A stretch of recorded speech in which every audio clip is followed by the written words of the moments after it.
O governo João Dória completou um mês na última semana. Entre as principais medidas implantadas, especialistas destacam o corte do ICMS em frutas, legumes e hortaliças, o que promete incentivar os produtores rurais no estado. Outro ponto que vale ressaltar é a privatização dos aeroportos no interior, além de inspeções constantes em pontes e viadutos. As cidades da macro-região estão de olho nessas medidas e em como se beneficiar delas. Agregando valor às comunidades e integrando ao vivo a macro-região, formando opinião. Em Ribeirão está o consultor financeiro Marcos Fava Neves. Em São Carlos, o pesquisador Marcos Martinelli. E em Franca, o especialista em direito tributário Antônio Faria Júnior.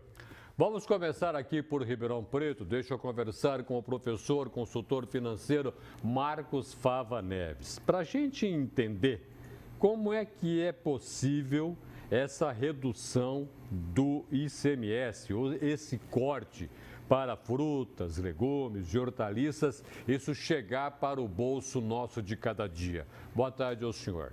Boa tarde a todos. É uma medida extremamente adequada. E eu destacaria dois motivos principais. O primeiro motivo é que o incremento do consumo de hortícolas e de frutas é interessante para a saúde pública. As pessoas aqui no Brasil comem menos do que deveria. Então, essa desoneração vai estimular o consumo. E estimulando o consumo, nós vamos estimular a produção também. E aí vem o segundo grande motivo de que essa medida é extremamente adequada. E o setor de hortícolas emprega muita gente. Tanto na questão do plantio, ele é mão de obra intensiva, como na questão do preparo de saladas. E isso deve estimular também no Brasil o mercado de saladas prontas, já envasadas, para porções individuais ou porções de família, que quando você compara, por exemplo, com os Estados Unidos, nós estamos muito aquém no desenvolvimento desse mercado. Então, é uma medida extremamente acertada que vai privilegiar a saúde pública e privilegiar a geração de empregos. Agora, não tira recursos do Estado? Não tira, porque é um setor cuja arrecadação não é grande. Quando você estimula o consumo, lógico, tira um pouco da arrecadação, mas você estimulando o consumo, esse produto não era um produto que arrecadava, são novos produtos que serão gerados e que serão vendidos à população. Então, o benefício que ele traz na geração de empregos, na geração de renda, compensa essa perda, vamos dizer assim, de parte da arrecadação tributária, porque vai crescer muito essa cadeia produtiva. Vou agora até São Carlos, pesquisador Marcos Martinelli. Para a gente entender como que seria possível a gente esticar algumas coisas que o Estado está pensando na cidade de São Paulo para aqui o interior. Acho que um dos problemas que a gente tem aí é quanto a pontes que estão sendo arrastadas, que estão caindo, viadutos que a gente também tem preocupação. Como é possível pegar a experiência universitária e trazer de encontro à população? Boa tarde. Boa tarde. Uma das maneiras que a gente enfrenta um problema é reconhecendo a existência de um problema. Então, quando uma política pública é anunciada, ela joga luz sobre um assunto que muitas vezes não era percebido ou nem era objeto de observação, por exemplo, das pessoas, dos funcionários públicos, de um pesquisador de universidade. Então, quando uma política pública ela torna-se alardeada, ela ganha a mídia e o papel importante da mídia em trazer o assunto à tona, esse assunto ele entra na pauta, as pessoas começam a observar e perceber aquilo que, se não houvesse uma cobertura intensa, por exemplo, da imprensa, aquilo não teria nenhuma ação efetiva.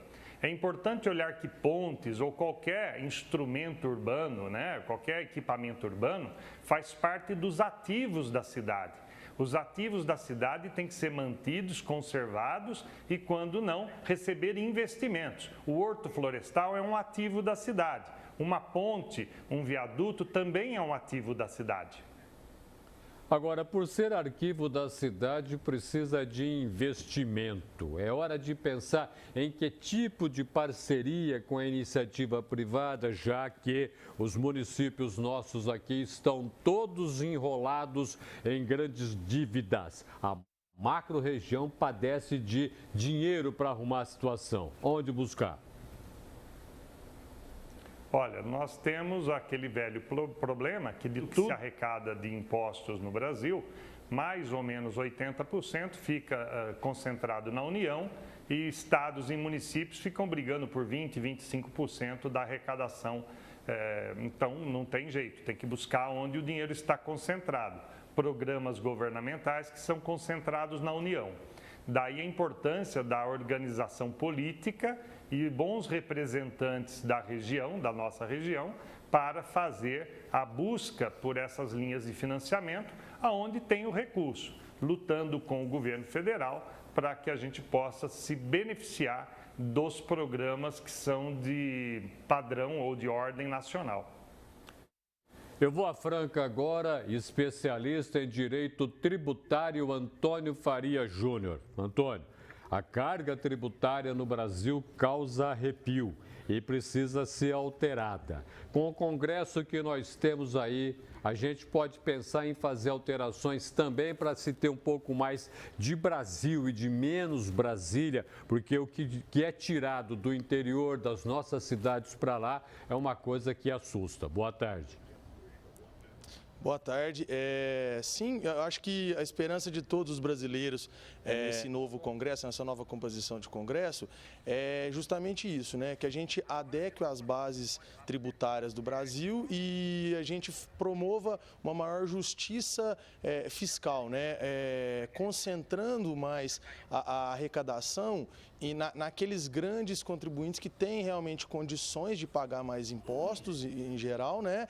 E garantindo àqueles que têm menos condições qualidade de vida com serviços melhores e também com produtos, mercadorias mais baratas. Então, no começo aqui do nosso debate, falava-se na redução do ICMS para hortaliças e hortifrutis em geral, embalados, microprocessados e lavados aqui no estado de São Paulo, reduzindo uma alíquota de 18% para 0%. E o que se busca com isso é uma correção de uma distorção que existia até então, né? Porque esses mesmos produtos, quando in natura, já não eram tributados a título de ICMS e agora essa isenção se estendeu para esses produtos embalados e lavados já. E o que a intenção do governo deve ser nesse aspecto? De promover, garantir uma qualidade de vida maior para os cidadãos, tributando menos produtos essenciais, né, no dia a dia de cada um, para que se tornem mais baratos, que é o exemplo dessas hortaliças, né, que a gente falou aqui. E, assim, um setor que é um produto que representa pouco na arrecadação do Estado, mas que no bolso do cidadão representa uma quantia considerável, né? Então, a gente tem que pensar por esse lado e também, com essas medidas, promover um crescimento econômico. Porque com crescimento econômico, essa arrecadação do Estado, tanto das unidades federativas quanto da própria União, vai crescer, e só que gerando um equilíbrio financeiro maior.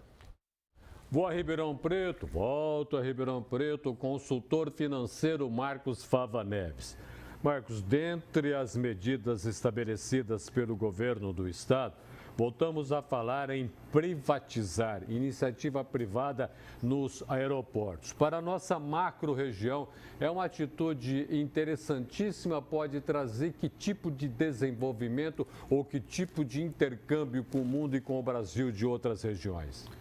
É uma medida extremamente acertada. Eu tenho muita expectativa no governo do estado, pelo perfil do governador e da equipe que ele montou, que são pessoas liberais, que pensam moderno, que entendem que o Estado deve diminuir a sua atuação e também pegou o Estado numa situação financeira confortável, diferente dos nossos prefeitos aqui, que a gente sabe como que encontraram as nossas cidades, né?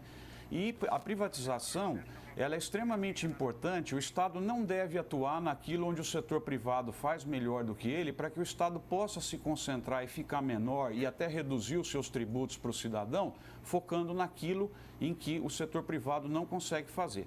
Então, o Leite Lopes é um caso muito triste aqui de Ribeirão Preto, porque nós poderíamos ter um movimento aéreo como tem hoje a cidade de Campinas, se nós não tivéssemos, por questões ideológicas e outros obstáculos, retardado tanto o crescimento desse aeroporto. Acho que agora, finalmente, nós vamos conseguir, e o setor privado administrando, com certeza vai gerar mais negócios, vai fazer daquela região um polo de desenvolvimento também, e agora torcer que possa rever a decisão que foi tomada e esticar um pouco mais a pista, quem sabe 300 ou 400 metros em direção àquele parque, porque aí nós podemos ter também aqui um aeroporto internacional de passageiros, né? Ribeirão Preto tem dimensão para isso. Então, o governo do estado está corretíssimo e quanto mais estrutura ele puder transferir para o setor privado, o ganho vai ser para o cidadão pela geração de emprego, né? Pelo investimento e pelo bem-estar de uso dessas facilidades, né? Boa, São Carlos. Agora, pesquisador Marcos Martinelli. Marcos, algumas dessas determinações do governador do estado de São Paulo está dando uma clareza de que nós estamos desburocratizando ou ainda é muito cedo? Olha, em relação ao aeroporto, deixa eu pegar um gancho aí. Eu estudo um tema que é Smart City, cidades inteligentes. Existem bons exemplos já na literatura de cidades que pegaram o aeroporto ou o aeródromo da cidade e fizeram dele um polo, como o outro colega disse, irradiador de desenvolvimento, a ponto de cunhar até uma expressão que chama aerotrópole, quer dizer, uma metrópole em torno de um aeroporto. Existem exemplos na literatura, pesquisas sobre isso.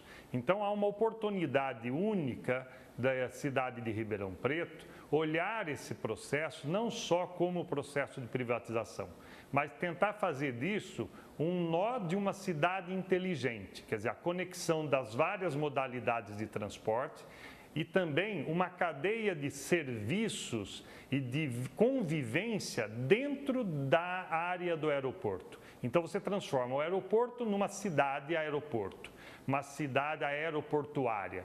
No passado, a cidade se desenvolvia em torno da estação de trem ou dos portos. Hoje, a cidade se desenvolve dentro do aeroporto, ao lado do aeroporto. Os aeroportos não são colocados mais longe da cidade, se possível, são colocados dentro de uma estrutura de uma cidade inteligente. É um tema muito interessante. Agora, não adianta o governo do estado ser liberal se, na base, as cidades, elas pensarem pequeno. Então, nós temos que ter aí governos liberais, que é assim que foi decidido pelas urnas, mas é necessário que as cidades do interior tenham vontade política, um pouco mais de arrojo, que é isso que preconiza o liberalismo. Ficar esperando que o Estado faça tudo, oriente todos os investimentos, aí você não está falando de um modelo liberal. Você continua dependente dos governos para tomar as suas decisões. Vou agora até Araraquara, administrador público Gustavo Matar. Gustavo, aí em Araraquara, na nossa macro-região, nós estamos enfrentando muitas dificuldades com pontes que caem. Aqui a gente em Ribeirão Preto já perdeu, em Barretos tem problema, enfim, é a macro-região enfrentando toda essa dificuldade. Na sua cidade, Araraquara, o exemplo de São Paulo, de ficar atento àquilo que está acontecendo com pontes e viadutos também está chegando? Boa tarde. Boa tarde, eu não consegui escutar. Com dificuldade. Dá para repetir? Vou repetir para você, pois não. Nós estamos vendo em todo o estado de São Paulo, nossa macro-região também, por que não, pontes, viadutos que estão bem estragados. Em São Paulo está tendo essa preocupação para que a gente tenha mais cuidado. Isso está chegando aí na sua cidade, tem o que prestar atenção? Mais uma vez, boa tarde. Oi, boa tarde. Realmente esse é um assunto muito importante. A gente teve problemas sérios na cidade de São Paulo e você nota que até em relação à responsabilidade desses viadutos já gerou um grande impasse ali. É a cidade, é o Estado, quem que tem que intervir, quem que tem que cuidar. E aí descobriu-se naquele momento que a cidade tinha um papel importante naquilo. Mas o Estado, ele, no geral, ele realmente é o principal provedor aí dessa parte de viadutos. E é muito importante cada vez mais envolver também a parceria do público-privado, as PPPs. Cada vez mais implementar a participação da ação privada também. A gente tem um exemplo interessante aqui na região de uma ponte que quebrou e começou a atrapalhar muitos empresários daquela cidade. Então, os próprios empresários propuseram deles mesmos arrumarem a ponte. De tamanha dificuldade ali, né, com excesso de burocratização, no momento de fazer licitação para poder consertar aquela obra. O prejuízo daquela ponte não estar operando era tão grande que os próprios empresários se organizaram e propuseram ali para o setor público de estar consertando aquela ponte. Então, para não acontecer isso, cada vez mais é importante o planejamento andar junto ali com a execução e com a manutenção dessas vias, né? A gente nota uma dificuldade muito grande, tanto dentro das cidades como nas estradas. Aí envolve também o assunto dos pedágios, né? Da importância ali de você, quando fizer uma concessão para pedágio, de estar exigindo que essas estradas tenham uma manutenção boa. Existe um assunto muito polêmico que se fala, às vezes, na cidade de São Paulo, por exemplo, que é o pedágio urbano, de fazer pedágio dentro da própria cidade. A gente sabe que no interior isso não é uma situação viável, né? A gente já tem a área azul, já tem alguns tipos de cobranças que, vamos dizer assim, incomoda a população até. Então é importante que o setor público busque o financiamento não só com o usuário final, mas também buscando essa ajuda dos parceiros, né? Fazer realmente uma participação desse setor privado, que ainda é muito pequena na parte de pontes, viadutos, rodovias, quando você fala, principalmente as que estão ligadas com as cidades, né, que não estão numa estrada. Então, como o colega de São Carlos falou, a gente tem que integrar mais aí a região. A gente realmente tem aeroportos parados também. Então, você tem que cada vez começar a ligar esses intermodais, tanto rodoviário, ferroviário também abandonado e os aeroportos. A gente tem uma série de aeroportos que realmente estão numa situação muito crítica no estado de São Paulo. Você nota que o DAESP está fazendo uma gestão, mas está deficitária e esses aeroportos estão subutilizados. E aí tem um tema importante também, devido a uma alteração na legislação do ano passado, que é a possibilidade de uma entrada maior de capital estrangeiro para o setor aeroviário. Então, essa alteração na lei permite com que empresas de outros países invistam fortemente no Brasil a partir desse ano. Boa Franca agora, especialista em direito tributário, Antônio Faria Júnior. Antônio, estamos falando aqui em tributação. Como é que a gente faz uma tributação interessante para que a gente não perca, por exemplo, aquilo que Franca tem, que é o calçado, a indústria calçadista, que está sofrendo uma concorrência muito grande. Como é que se trabalha hoje para que a gente não pague lá na frente, perdendo emprego, não tendo mercado interno, não tendo mercado externo? É uma preocupação que o governo do estado também deveria ter? Com certeza, a indústria calçadista francana, ela representa uma grande parcela do PIB local, né? E tem uma grande importância em termos até de Estado. Logicamente, já teve muito mais a concorrência internacional com os tigres asiáticos e mais recentemente com a China, reduziu muito a participação da indústria calçadista de Franca na economia paulista, né? Então isso é preocupante. A cidade hoje ela tem tido dificuldades para financiamentos, né, e nessa área calçadista e está tendo que se reinventar.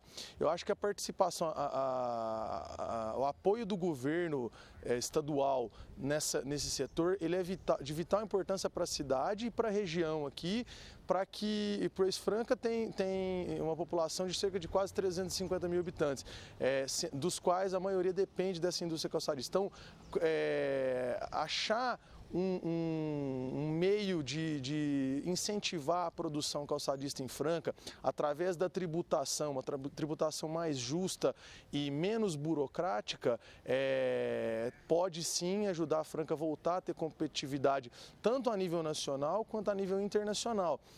Nós sempre tivemos fábricas referências aqui, conhecidas internacionalmente, né, mas que precisam hoje muito dessa ajuda do governo para que tributem essas empresas de maneira mais justa, estabeleçam regras mais claras para que essas obrigações tributárias, previdenciárias e trabalhistas sejam cumpridas, enfim, para que isso torne Franca um polo forte novamente.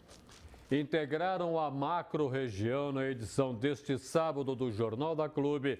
Em Ribeirão, o consultor financeiro Marcos Fava Neves. Em São Carlos, o pesquisador Marcos Martinelli. Em Araraquara, o administrador público Gustavo Matar. E em Franca, o especialista em direito tributário Antônio Faria Júnior. O Confeito, o fortes chuvas normalmente nessa época do ano. Não é normal perder ponte, perder viaduto. Temos problemas em Ribeirão. Francisco Junqueira ali tem um pedaço que está caindo. Precisa tomar muito cuidado. Tem ponte lá também com problema. A nossa macro-região também. Agora, como é que o governo do estado deveria estudar para trazer o projeto que ele está tendo na cidade de São Paulo para as nossas cidades da macro-região? Cuidar de ponte e viaduto. Roberto, toda obra pública precisa ter um prazo de validade. Esgotado esse prazo de validade, que deve ter como metro o bom senso, baseado na ciência e em fatos históricos que antecederam, terminado esse prazo, esgotado esse tempo, é preciso que essa obra pública seja reavaliada e seguida constantemente pelo cidadão. É um exercício de cidadania. Prevenir acidentes, já dizia um velho jargão de trânsito, é dever de todos. De todo cidadão que exercita a cidadania, que não é nada mais, nada menos do que um conjunto de direitos e de deveres. Não só direitos e não só deveres. Ambos ao mesmo tempo. Então, nesse ângulo, nós temos que lembrar, no entanto, que pela cultura do consumismo, o que nós temos hoje no país é uma realidade de obras que antes de serem inauguradas, e as imagens, já vivemos uma sociedade imagética, falam mais do que muitas palavras, e a realidade é que nós temos hoje obras que antes de serem inauguradas ou imediatamente após serem inauguradas, já viraram ruínas.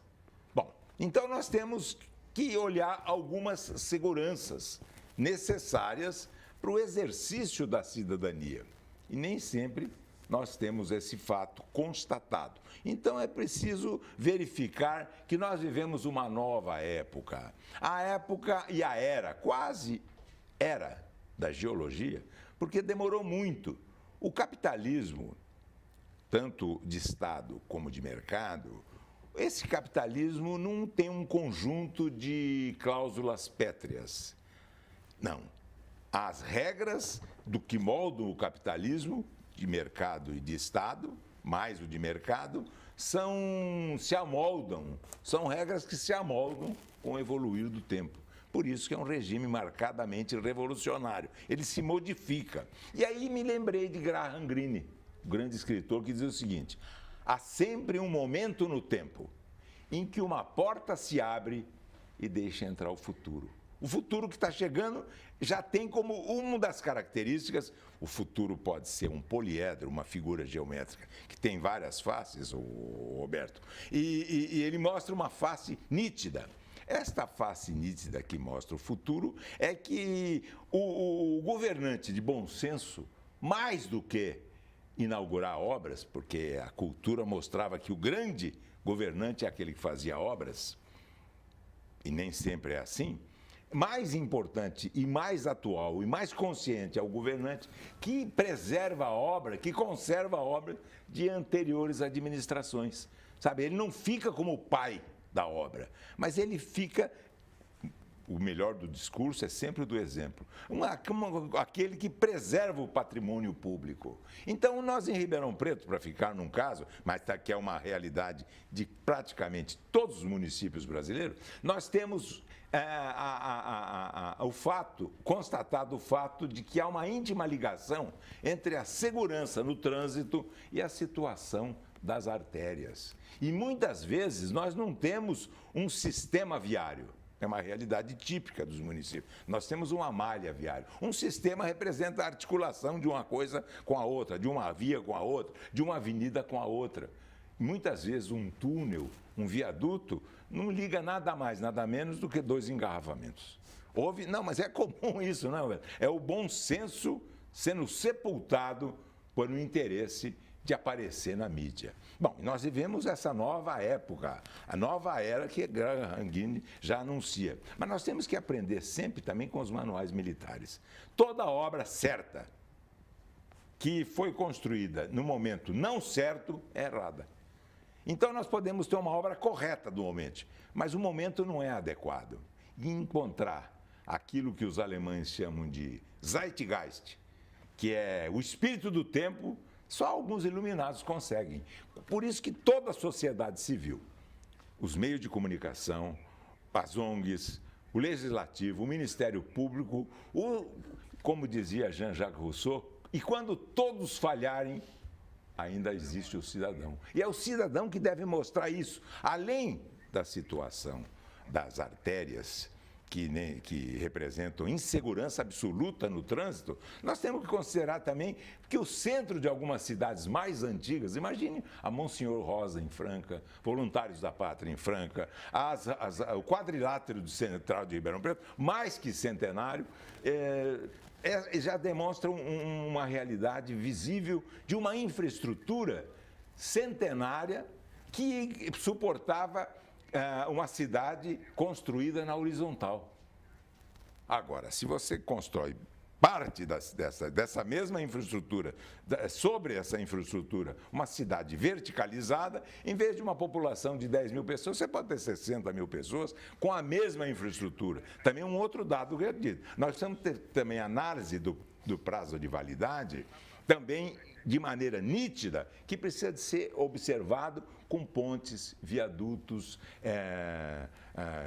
vias de uma maneira geral, que acabam exigindo uma conservação e uma preservação, incluída com verba própria no próprio orçamento. A verba fica alocada no orçamento se o verbo do político foi inteligente e se esquecer, senão ele acaba se esquecendo disso. Guimarães Rosa já dizia no Grande Sertão Veredas que a tragédia nunca vem a conta-gotas. Nós estamos vendo tragédias em várias... E essa da ponte da Francisco Junqueira quase desabou. E algumas mais recentes, a própria administração atual está construindo em artérias que facilitam o deslocamento do trânsito. Eu me lembro bem de alguns prefeitos, o Velho Nogueira, o pai, e o próprio João Gilberto Sampaio, que investiram em obras de anteriores administrações. Eu me lembro do João Gilberto Sampaio, fez uma reforma na Cava do Bosque, que foi uma obra que marcou a primeira gestão do prefeito Condeixa Filho. Ele não ficou preocupado em aparecer como os louros da vitória de uma obra bem administrada e bem colocada e bem refeita. Ele ficou preocupado com o bem-estar da cidade, que é o bom senso que muitas vezes falta numa administração como essa, Roberto. Eu termino dizendo que nós precisamos lembrar dos erros do passado, porque senão eles voltam a dizer, eles projetam sombras muito longas. Muitíssimo obrigado pela sua presença no Jornal da Clube. Eu que agradeço, Roberto, a sua colaboração e a sua participação sempre muito importante. Muito obrigado. Obrigado, Roberto.